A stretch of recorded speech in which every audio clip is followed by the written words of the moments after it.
तो गाइस आपको स्वागत है हमारी नई वीडियो में। तो जैसा कि आपको पता होगा कि बहुत से बच्चों को लगता है कि फिजिक्स बहुत कठिन है, लेकिन ऐसा नहीं है। अगर आपको फिजिक्स में पासिंग मार्क्स चाहिए तो आपको डेफिनेशन तो याद करनी पड़ेगी। लेकिन बहुत से बच्चे सोचते हैं कि डेफिनेशन कौन याद कर रहा है, कौन सी इंपॉर्टेंट है, कौन सी इंपॉर्टेंट नहीं है। तो जैसा कि आप सबकी परेशानी को देखते हुए मैं लेके आया हूँ top 15 important definition of important. Okay, तो लेट्स स्टार्ट करते हैं। पहली डेफिनेशन है हमारी डिस्टेंस। ये बहुत इंपॉर्टेंट है और कई बार पेपरों में पूछी जाती है। और दूसरी है डिस्प्लेसमेंट। इसके भी 2/5 चांस है पेपर में। और तीसरी है स्पीड। चौथी है वेलोसिटी। तीसरी है एक्सेलरेशन। और पांचवी है फर्स्ट लॉ ऑफ मोशन। सातवां है सेकंड लॉ ऑफ मोशन। आठवां है थर्ड लॉ ऑफ मोशन। नवा है मोमेंटम। अब कुछ बच्चे होंगे जो मेरे साथ उतार रहे होंगे, लेकिन कुछ बच्चों को पता होगा कि मेरा टेलीग्राम चैनल भी है जिसमें मैं जो भी पढ़ाता हूँ उसका एक पीडीएफ बना के वहाँ पे सेंड कर देता हूँ। अगर आपको नहीं पता है तो आप उसको ज्वाइन कर लीजिए। 10वां है law of conservation of movement. आपने केमिस्ट्री में law of conservation of mass पढ़ा होगा, जिसकी कुछ डिफाइन ऐसी थी कि the energy neither be created and neither be destroyed. तो वैसा ही law of conservation of movement का है।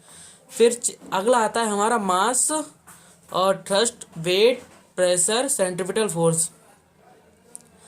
अब हो सकता है इसमें से कुछ डेफिनेशन आपके सर ने ना लिखाई हूँ और कुछ आपको पता हो, या आपको ऐसा लगता है कि आपके सर की डेफिनेशन लॉन्ग है, आपको याद नहीं हो पा रही है। तो उसका भी सॉल्यूशन तुम्हारे भाई के पास है, क्योंकि मैं बिना सॉल्यूशन लेकर बैठता ही नहीं हूँ। तो बूम, जैसा कि आपको दिख रही होगी मेरी डेफिनेशंस। तो पहले शुरू करते हैं डिस्टेंस से। The total path length covered by an object is called distance. फिर दूसरी है displacement. The shortest distance measured from an initial position to the final position of an object is known as displacement. बस simple सी definition लेके आया हूँ आपके लिए, आप इसको याद करके पास हो सकते हैं पेपरों में इजीली। फिर तीसरी है speed. The rate of change in distance is called speed. Velocity. The rate of change in displacement is called velocity. तो जैसा कि आपको बता दूं, बहुत बच्चे भूल जाते हैं कि वीडियो देखने के बाद चैनल को सब्सक्राइब नहीं करते हैं और लाइक भी नहीं करते हैं, जिससे हमको एक मोटिव मिलता है वीडियो बनाने का। तो लेट्स बिगिन, स्टार्ट करते हैं हमको टाइम बर्बाद नहीं करते हुए। फर्स्ट लॉ ऑफ मोशन है on the basis of Galileo. क्योंकि जो गैलीलियो थे उनने अपने एक्सपेरिमेंट के अनुसार फर्स्ट लॉ ऑफ मोशन की खोज की थी। न्यूटन गेव 3 लॉ, मतलब खिचड़ी किसी ने बनाई और दिखाई किसी और ने, तो क्रेडिट किसको मिलता है? न्यूटन को। तो न्यूटन ने उनका थोड़ा देख दाख के उसमें मिक्स करके अपना बना दिया। तो fundamental law of if an object, वैसे आपको यहाँ से याद करनी है, यहाँ से इंपॉर्टेंट यहाँ से है। If an object is the state of rest और in motion unless an external force applied on object. और बाकी मैं आपको पढ़ के सुना दे रहा हूँ। वैसे यहाँ से लेके यहाँ तक आपकी इंपॉर्टेंट है, जो पेपर में आप लिख के आएंगे आपको फुल मार्क्स मिलेंगे। फिर आती है it is also known as law of inertia because for changing the state of be applied an external and unbalanced force। फिर आता है सेकंड लॉ ऑफ मोशन। फिर according to the Newton the rate of change in momentum in directly proportional applied unbalanced force. फिर आता है third law of motion. आप तो सोच रहे होंगे बोले जा रहे हैं बोले जा रहे हैं, ना कुछ समझा रहे हैं ना बुझा रहे हैं। तो समझाएंगे। ये थर्ड लॉ ऑफ मोशन है। आपको लग रहा होगा कि इतना बड़ा है, बाप रे हमको चूतिया बना दिया। तो ऐसा कुछ नहीं है बच्चों, आप चाहें तो यहाँ से लेके यहाँ तक याद कर सकते हैं, या आप चाहें पूरा याद कर सकते हैं, या आप चाहें कि ऊपर का छोड़ दें नीचे का याद कर लें, तो ऐसा भी हो सकता है। तो statement of every action there is an equal and opposite reaction, मतलब पूरे पैराग्राफ का थोड़ा हिस्सा जो इंपॉर्टेंट रखता है उसको हमने उठा के ले आए हैं। फिर दूसरा पढ़िए।